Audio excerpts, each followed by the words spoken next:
नमस्कार। Astrology I of the Vedas में आपका स्वागत है। जन्म कुंडली में कई बार कुछ ऐसी दशाएं भी आती हैं जो व्यक्ति को राजा से रंक बना देती हैं। वहीं कई बार जन्म कुंडली में ऐसी दशाएं भी मिल जाती हैं जो व्यक्ति को रंक से राजा बना देती हैं। लेकिन आज हम बात करेंगे उन अशुभ दशाओं के बारे में जिनके आने पर व्यक्ति को विशेष सावधानी बरतनी चाहिए। हमारे शास्त्रीय ग्रंथों में इस तरह की अनेक दशाएं दी गई हैं और इससे पहले जो मेरा वीडियो आया था इन्हीं दशाओं पे, उस पे मैंने बहुत तरह की दशाएं आपको बताई थी जो देखने में तो आपको लगती हैं कि अच्छे ग्रह की दशा है और ये मेरा समय अच्छा जाएगा, लेकिन वो दशाएं आपको खराब फल दे सकती हैं। और क्यों खराब फल दे सकती हैं वो कारण के साथ मैंने वहां पे आपको बताया था।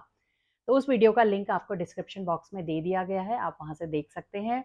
और आज हम जिन दशाओं पे बात करने वाले हैं उन सभी दशाओं को मैं आपको बोर्ड पे बहुत अच्छे तरीके से समझाऊंगी, तो आपको और अच्छे तरीके से समझ में आ जाएगा। जो ग्रह होता है जन्म कुंडली में वो न केवल आपको अच्छा या बुरा फल देता है, बल्कि किसी घटना का समय निर्धारित करने में भी उस ग्रह का महत्वपूर्ण योगदान होता है। अगर कोई अच्छा समय, कोई अच्छी घटना घटने वाली होती है तो ग्रह वही दशा, उस ग्रह की दशा आती है और उस दशा के द्वारा आप घटना के निर्धारण का समय ज्ञात करते हैं। इसी तरीके से अगर कोई बुरी घटना घटने वाली है तो उस ग्रह की दशा के द्वारा आप घटना के घटने का समय निर्धारित करते हैं। तो यहाँ पे दशाओं का बहुत ज़्यादा महत्व होता है और आज मैं जिन दशाओं को बताने वाली हूँ उनको बिल्कुल ध्यानपूर्वक देखिएगा। हो सकता है आपकी जन्म पत्री में इनमें से कोई दशा आने वाली हो, तो यहाँ पर आप पहले से ही सावधानी बरत सकते हैं। तो आइए चलते हैं और इन दशाओं को जानते हैं, ऐसी कौन सी दशाएं होती हैं। उससे पहले आप मुझे कमेंट करके एक बार ये जरूर बताइए कि इस समय आपकी जन्म पत्री में आपकी कौन सी दशा चल रही है। यहाँ पर जो जन्म पत्री बनाई गई है वो काल पुरुष की जन्म पत्री है, क्योंकि पहले भाव में 1 नंबर रखा है।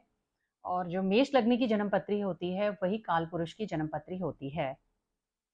तो किसी भी जन्म पत्री में यहाँ पे उदाहरण के तौर पे ये ली गई है, कोई भी ग्रह नहीं बिठाया है अभी मैंने। मैं सबसे पहली अशुभ दशाएं आपको बताने जा रही हूँ। जन्म पत्री का जो छठा भाव है, जो 8वां भाव है और 12वां भाव है, किसी भी जन्म पत्री का उनके जो स्वामी होते हैं, जैसे यहाँ पे छठे भाव में 6 नंबर है, इसके स्वामी ग्रह बनते हैं बुध। तो बुध जो है इस जन्म पत्री का 6th लॉर्ड है। यहाँ पे 8 नंबर है, स्कॉर्पियो साइन है और इसके स्वामी ग्रह बनते हैं मंगल। मंगल यहाँ पर 8th लॉर्ड है। और यहाँ पे 12 नंबर है जिसके स्वामी ग्रह बनते हैं पाइसेस के जुपिटर, यानी कि गुरु। ये है 12th लॉर्ड। तो मेष लग्न वालों के लिए जब भी बुध की, मंगल की और गुरु की दशा आएगी और ये ग्रह अगर किसी भी तरीके से पीड़ित भी हैं जन्म पत्री में और बैडली प्लेस्ड हैं, तो ये दशा बहुत खराब दशा जाएगी। इस जन्म पत्री के लिए ये विशेष तौर पे अशुभ दशाओं में गिनी जाएगी।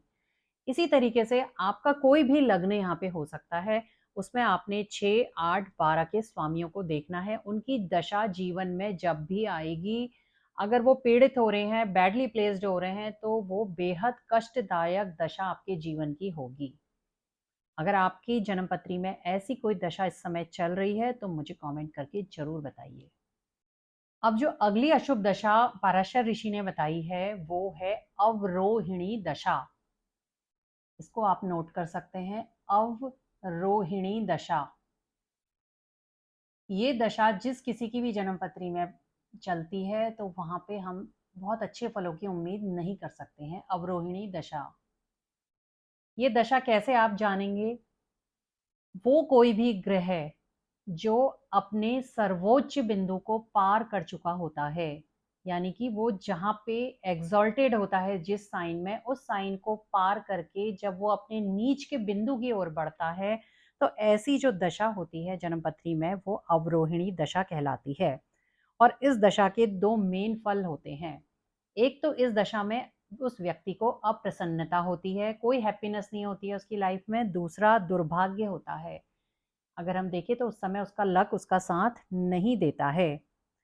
लेकिन यहाँ पे कुछ अपवाद भी हैं, उनको मैं भी आपको बताऊंगी। पहले मैं आपको उदाहरण से समझा देती हूँ। मान लिया जाए मैं सूर्य ग्रह को ले रही हूँ। सूर्य ग्रह इस साइन में, मेष राशि में उच्च का होता है, सभी को पता है। अब सूर्य ग्रह यहाँ पर है तो बहुत अच्छी बात है जन्म पत्री में, लेकिन सूर्य ग्रह अगर इससे आगे बढ़ गया है, यहाँ पे, यहाँ पे, यहाँ पे, यहाँ पे, यहाँ पे, फिर यहाँ पे आके नीच का हो जाएगा। तो नीच के बिंदु की ओर वो बढ़ रहा है, ऐसे करके। तो नीच के बिंदु की ओर बढ़ने वाली सूर्य की ये दशा अवरोहिणी दशा कहलाएगी। अगर सूर्य यहाँ पे इस राशि में कहीं पर भी हो, तो वो अवरोहिणी दशा होगी। अब ये अवरोहिणी दशा भी आपकी सही हो सकती है, अच्छी जा सकती है, अगर ये जो सूर्य है, जब ये नीच के बिंदु की ओर अग्रसर हो रहा है, अगर ये कहीं पे स्वराशि का हो रहा है। जैसे सूर्य जब यहाँ पे पहुंचेगा तो स्वराशि का हो जाएगा। आप देख रहे हैं 5 नंबर में उसकी खुद की राशि है, तो ये दशा फिर आपको सामान्य फल देगी। दूसरा, अगर कोई मित्र ग्रह की राशि आ रही है, तो यहाँ पे चंद्रमा की राशि आ रही है, तो यहाँ पर भी जब सूर्य अगर होगा तो भी वो आपको सामान्य फल देगा, वो अवरोहिणी दशा नहीं कहलाएगी। ये इसके दो अपवाद होते हैं। अगर ग्रह नीच बिंदु की ओर जब अग्रसर हो रहा है, वो अपनी मित्र की राशि में हो, स्वराशि में हो, तो फिर वो सामान्य फल आपको देती है। ये तो मैंने आपको सूर्य के लिए बता दिया। अब इसी तरीके से जो बाकी ग्रह हैं हमारे साथ, उनके फल भी आते हैं। अब एक ग्रह हम कोई और ले लेते हैं। अब हम ले लेते हैं, जैसे गुरु को ले लेते हैं। गुरु जो होते हैं, आपको सभी को पता है कि कर्क राशि में, कैंसर साइन में एग्जॉल्टेड होते हैं। अब गुरु जब कैंसर साइन से आगे बढ़ेंगे, यहाँ पे आएंगे सिंह राशि में, कन्या में, तुला में, वृश्चिक में, धनु में, फिर यहाँ पे मकर में वो नीच के हो जाएंगे। तो यहाँ से आगे बढ़ने पे आप देख रहे हैं कि वो अपने कहाँ, कौन से बिंदु की ओर, अपने नीच वाले बिंदु की ओर अग्रसर हो रहा है। सर्वोच्च बिंदु से आगे नीचे की ओर जाता हुआ ऐसे आ रहा है, नीच बिंदु की ओर अग्रसर है। तो ये अवरोहिणी दशा हो जाएगी गुरु की। लेकिन इसमें भी अपवाद है। गुरु जब यहाँ पे पहुंचेगा तो ये उसका मित्र का घर है सूर्य, तो सामान्य फल देगी। फिर गुरु के लिए ये खराब है, ये अगर गुरु इस साइन में है तो आप बहुत बेहतर फल की उम्मीद नहीं कर सकते। अवरोहिणी दशा होती है, आप देख भी लीजिएगा, जब कन्या के गुरु की दशा आती है तो आप बहुत अच्छे फलों की उम्मीद नहीं कर सकते हैं। फिर शुक्र की राशि में आएगा गुरु, तो यहाँ पर भी ये उसका दुश्मन ग्रह है, उसका मित्र नहीं है। फिर इससे आगे बढ़ेगी तो ये मंगल की राशि है, फिर मित्र का ग्रह आ जाता है, तो यहाँ पर भी नॉर्मल ये दशा जाएगी, फिर इसे हम अवरोहिणी दशा नहीं कहेंगे।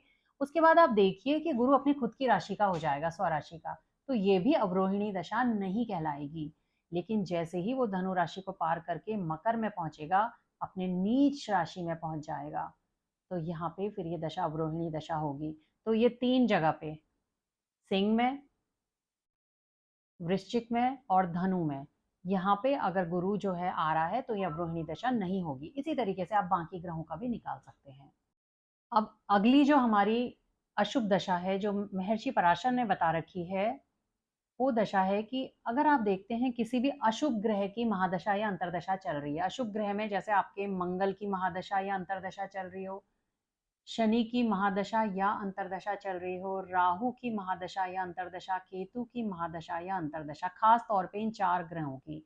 सूर्य क्रूर ग्रह होता है इसलिए मैंने नहीं लिया है, आप ले भी सकते हैं, उसको चेक कर सकते हैं क्या ऐसे रिजल्ट आए। तो आपने ध्यान देना है, जब भी इन ग्रहों की महादशा, एमडी या एडी अंतरदशा चलेगी, तो आपने देखना है क्या इन ग्रहों से चौथे भाव में कैसा ग्रह बैठा हुआ है। ये बहुत ही इंपॉर्टेंट प्रिंसिपल है। मान लिया जाए मंगल आपका यहाँ पे बैठा हुआ है, मंगल की आपकी महादशा चल रही है। आप कहने को तो ये मंगल यहाँ पे अपनी राशि का है, बहुत अच्छा मंगल है, कोई दिक्कत नहीं है। अब मंगल से लेकिन अगर चौथे भाव में आप देख रहे हैं कोई भी पाप ग्रह आ गया है, मान लिया जाए यहाँ पे राहु ही आ गया है, चौथे भाव को आपने खास तौर पे नोट करना है। कहीं पर भी ये मंगल बैठा हुआ हो सकता है, कोई भी लग्न हो सकता है, उससे कोई मतलब नहीं है। महादशा या अंतरदशा से, अशुभ ग्रह की महादशा या अंतरदशा से अगर चौथे भाव में आप देखते हैं कि अशुभ ग्रह बैठा है, तो उस समय 2 रिजल्ट खास तौर पे सामने आते हैं। एक तो किसी ना किसी तरीके से घर की या आपके जो जमीन है, आपके जो प्लॉट वगैरह हैं, उसकी हानि हो सकती है। हानि का मतलब है कि उस समय आप या तो मजबूर होकर के, आपको पैसे की ज़रूरत हो तो आप कम कीमत में उसे बेच दें, या कई बार जो होता है आप देखते हैं कि कुछ मिस हैपनिंग हो जाती है, आग लग जाती है, कई घटनाएं सुनने में आती हैं, तो किसी ना किसी तरीके से छोटे रूप में या बड़े रूप में यहाँ पे घटना घट सकती है, क्योंकि चौथा भाव जो होता है मेनली घर का, भू संपत्ति का होता है। तो यहाँ पे इन्होंने इस रूप में रिजल्ट जो है महर्षि पराशर ने दिए हैं। अब यहाँ पे इनका ये कहना है कि अगर उस ग्रह से चौथे भाव में, मान लिया जाए, मैं आपको यहाँ पे एक उदाहरण दे रही हूँ, आपके यहाँ पे मान लिया जाए सूर्य बैठा हुआ है। अब इस सूर्य की आपकी महादशा या अंतरदशा चल रही है और सूर्य से चौथे भाव में अगर मंगल स्थित है, ध्यान दीजिए, चौथे भाव में अगर मंगल स्थित है तो क्या रिजल्ट होंगे। तो यहाँ पे महर्षि पराशर कहते हैं कि इस अवस्था में सूर्य की दशा में आग लगने की घटना हो सकती है, पहली चीज। दूसरी चीज, किसी ना किसी तरीके की कोई दुर्घटना हो सकती है, जिसे हम एक्सीडेंट कहते हैं, चाहे वो बड़े रूप में हो चाहे वो छोटे रूप में हो। तीसरा, पालतू जानवरों का आकस्मिक निधन। आपके घर में कोई पालतू जानवर है और उस समय वो ना रहे। और चौथा उन्होंने बोला है कि आकस्मिक भय होता है। आकस्मिक आकस्मिक भय का मतलब है कि आपको एक अनजाना फियर बना रहता है, डर लगा रहता है। तो यहाँ पे आपने खास तौर पे ध्यान देना है कि आपकी अशुभ ग्रह की महादशा या अंतरदशा से चौथे भाव में कौन सा ग्रह बैठा है। अब मान लिया जाए ये मंगल ना होकर के यहाँ पे शनि बैठ गया है और सूर्य की आपकी महादशा या अंतरदशा चल रही है, तो क्या होगा। तो यहाँ पर भी अलग अलग तरीके के रिजल्ट दिए हैं। सबसे पहले कहा गया है कि सीने में दर्द हो सकता है। सीने में दर्द का मतलब है कि आपको किसी ना किसी तरह की कोई हार्ट रिलेटेड प्रॉब्लम हो जाए या कुछ इस तरह की दिक्कत हो कि सीने के आसपास के जो भाग होते हैं वो प्रभावित हों। दूसरा, यहाँ पे सिर दर्द जैसी दिक्कत हो सकती है, क्योंकि शनि जिस किसी भी ग्रह से चौथे भाव में बैठेगा वहां से अपनी 10वीं दृष्टि से उस ग्रह को अवश्य देखेगा। तो सिर दर्द वाली टेंडेंसी यहाँ पे सबसे ज्यादा आती है। तीसरा रिजल्ट यहाँ पे बोला गया है कि स्नायु संबंधित रोग का भय लगा रहता है। कई बार हकीकत में भी हो जाते हैं स्नायु से रिलेटेड रोग, या कई बार उनका भय बना रहता है। तो शनि के ये रिजल्ट आते हैं। अब इन्होंने बोला है कि अगर किसी अशुभ ग्रह की महादशा या अंतरदशा से चौथे भाव में सूर्य हो, तो मान लिया जाए हमारी मंगल की महादशा या अंतरदशा चल रही है और मंगल से चौथे भाव में आपके सूर्य आ गया है। चौथे भाव में सूर्य अगर होगा किसी महादशा से तो क्या रिजल्ट होगा। तो यहाँ पे ये कहते हैं कि आपको, अगर आप किसी नौकरी के लिए प्रयास कर रहे हैं ऐसे ग्रह की दशा में, तो नौकरी आपको बहुत दिक्कत परेशानियों के, काफी स्ट्रगल के बाद मिलेगी। चौथे भाव में क्योंकि सूर्य बैठा है, सूर्य गवर्नमेंट को दिखाता है, तो गवर्नमेंट से रिलेटेड प्रॉब्लम आपको अवश्य होगी। किसी ना किसी तरह की आपकी कोई पेनल्टी आपको भरनी पड़े, या आपको जो है गवर्नमेंट की ओर से कुछ इस तरीके का हो कि आपकी जॉब में कोई दिक्कत आ जाए। जो भी आपको दिक्कत परेशानी आएगी वो गवर्नमेंट से रिलेटेड यहाँ पे होगी, क्योंकि चौथे भाव में सूर्य बैठा हुआ है। दूसरा, यहाँ पे इन्होंने एक चीज और बोली है कि ऐसे में धन की और भू संपत्ति की हानि होने का योग भी बन जाता है। धन की और भू संपत्ति की हानि अगर चौथे भाव में सूर्य आ रहा है। अब इन्होंने एक ग्रह और लिया है और वो ग्रह इन्होंने लिया है राहु।